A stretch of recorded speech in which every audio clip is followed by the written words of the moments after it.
Baba, katika wingi wa utukufu wako, wewe uliye Muumba na mwaminifu mtakatifu, Shabbat Shalom Yehoshua Mashiach, Mungu uketie mahali pa kuinuka zaidi, utendaye kwa utimilifu.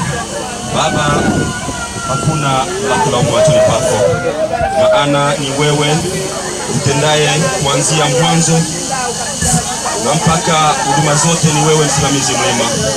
Baba yangu, nikitanguliza asante na shukrani kwa kuwa wewe ni mwema kila wakati, na wewe wa kuabudiwa, wa kutoa sifa na kushukuriwa kwa kila jambo. Ndana katika mahuu nikipaza sauti kwa ajili ya kusimamia hili jukumu na kuja kuleta mbele zako dhabihu ya watu wote waliopotea katika neno lako. Baba yangu, walio wako, ili neno lako lisipenye vichochoroni hadi vichochoroni, kwa sababu ya lisifanye kazi neno lako lisiendelee.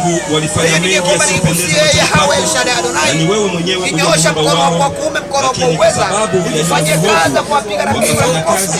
Hakika wasione kile unachokifanya, ili wana wako wapate kuwa huru. Neno lako lipenye hata vichochoroni. Hakika bila shaka sifa basi Muumba mwaminifu utatoka kamwe. Hata na wafalme katika sehemu ya pili ni wafalme ambao wanafanya kazi katika ibada hii ya majonzi. Huyu mwana wako duniani kwa sababu hatuja kuokoa nafsi zote na watu wote wapate kuambatana nawe katika nia moja na jukumu moja, na watu wote tutawaliwa na wewe uliye Muumba wetu, uliye Mungu mmoja.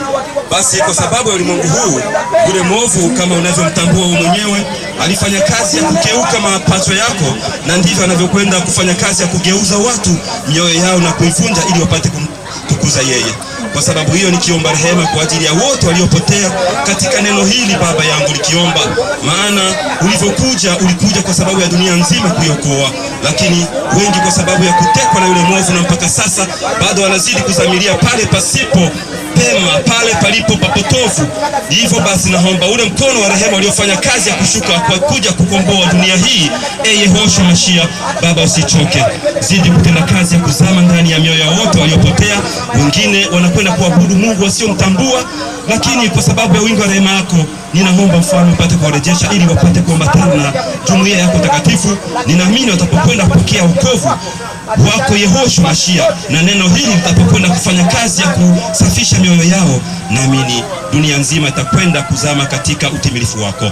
Baba, sio kwa mengi ndipo napoweza kusikia, bali jukumu hili la kuja kuweka kwako watu wote na viumbe vyote vilivyopokea katika neno. Baba, upate kuwarejesha ili waambatane nasi na kuambatana nawe katika Ruach Kodesh wako.